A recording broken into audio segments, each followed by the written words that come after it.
In this lesson, we're going to look at the point of concurrency called the incenter. So in order to construct the incenter, what we need to do is we need to find the angle bisectors for each of the angles of the triangles. So let's fix that to say angles. So the angle bisector, let's go ahead and just start by constructing an angle bisector at vertex A. So what we're going to do, we're going to take our compass. The opening that you choose initially does not matter as long as it's something that's easy to work with. So I'm going to go ahead and mark an arc on both parts of my angle. And then from those intersection points, I'm going to go equidistant. So you can change the distance right now or keep it the same, doesn't matter.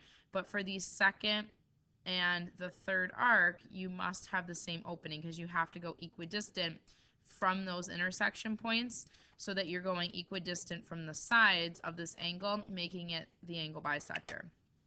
So now that I have that, I'm going to go ahead, take my straight edge, and I'm going to connect a ray that passes through that vertex and that point of intersection. So there's my first angle bisector. Now we're going to go ahead and construct the next angle bisector. So I'm going to place my compass at point C. And again, you can adjust this opening of your compass so that it's convenient to use and work with. So I'm going to go ahead, that's pretty good opening. Mark my arc, take my compass, move it to those intersection points, making sure that I'm being very accurate about making sure the metal point is on that intersection. Otherwise, my construction will be off a little bit.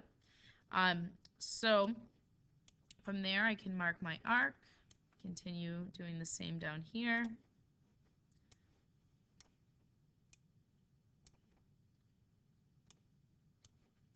And then go ahead and take our straight edge, make a ray that passes through that vertex and that intersection. And then lastly, we'll do our angle bisector of angle B. So take my compass, move it on over to angle B. Draw my arc.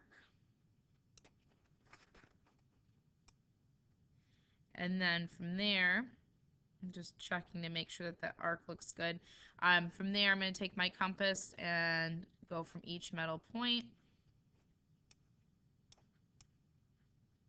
or from each intersection point, not metal point. Put my metal point on the intersection point. So there's my next intersection point. And then we go ahead, draw our line through B, through that intersection, and you should see that all three of these angle bisectors are intersecting, so they are concurrent, which means that this point of concurrency that we've just found is called the incenter. So this point right here is called the incenter. And the reason why it's called the incenter is because it's the center of the circle that's inscribed in this triangle. So if you remember when we talked about the circumcenter is the center of the circle that's circumscribed. So meaning the center of the circle that contains the triangle or goes through the vertices of this triangle, that's the circumscribed circle.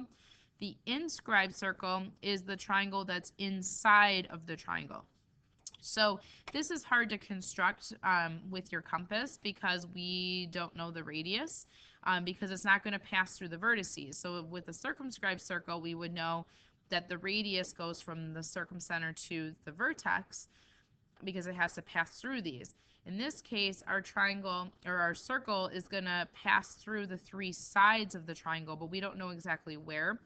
So let me just kind of show you what it'll look like, but you won't really be able to, I mean, you can kind of eyeball it for your construction for the sake of your notes, just so you can draw a circle. But really what happens is, if you look, if I start with my circle at the incenter and I just expand it out, you'll see that once you expand it out, it will hit three sides in exactly one spot. So each side is getting hit in exactly one position. So right here, and right here. And these are called the points of tangency, or where the circle hits the side of the triangle in one spot. And what's special about these distances right here, I don't want circles, let me get rid of these. What's special about those radii, or those distances, is those are the radii. So let me just go ahead and try sketching these in. So these right here would be the radii of this circle.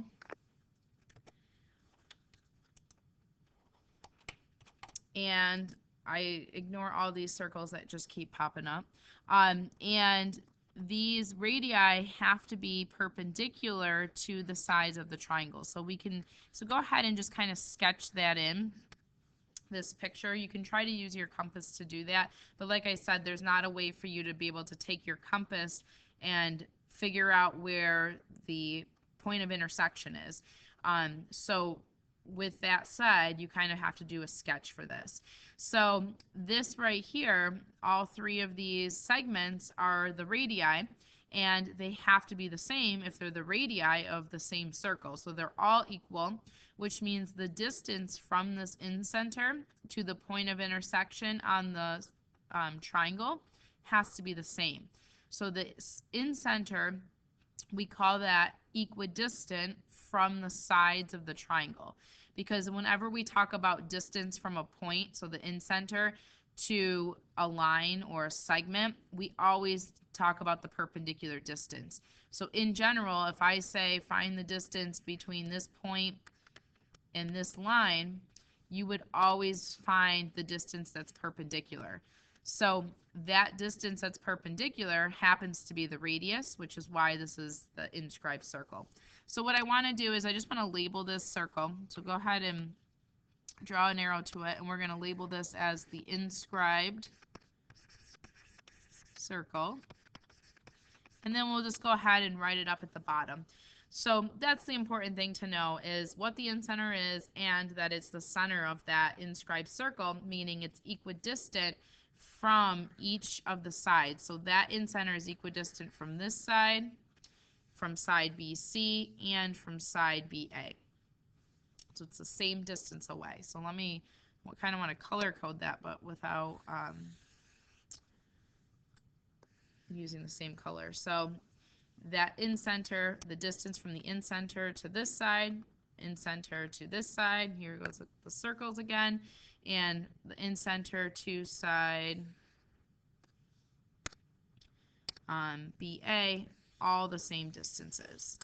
So let's go ahead and just write all this stuff up down at the bottom here. So remember what the incenter is. It's the point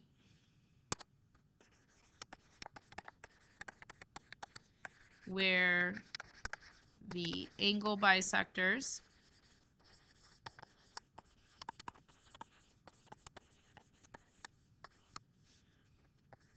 of a triangle intersect. So that you need to remember that the angle bisectors where they cross is called the incenter. And then the two properties that you're going to want to know is that the incenter is the center of the inscribed triangle, and not the inscribed triangle, the inscribed circle, and it's equidistant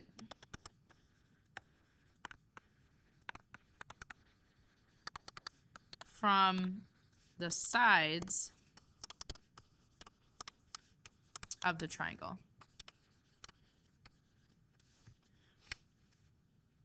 So it's equidistant from the sides of the triangle, but remember that you always have to measure the perpendicular distance. So it's the perpendicular distance. So I'm going to say use perpendicular distance from the incenter to the sides. Because remember, anytime you're talking about the distance from a point to a line, you always have to be talking about this perpendicular distance. So that distance has to be perpendicular. Okay, so I don't know what this line's going through here, but let me just redraw that and try to. So here's my picture. This is supposed to represent the perpendicular distance. My computer is not going with me today. So we're always talking about that perpendicular distance from that point to that line. That's what I mean by that. So go ahead and check your understanding problems and get your key ideas written down, and then we'll do more with this tomorrow in class.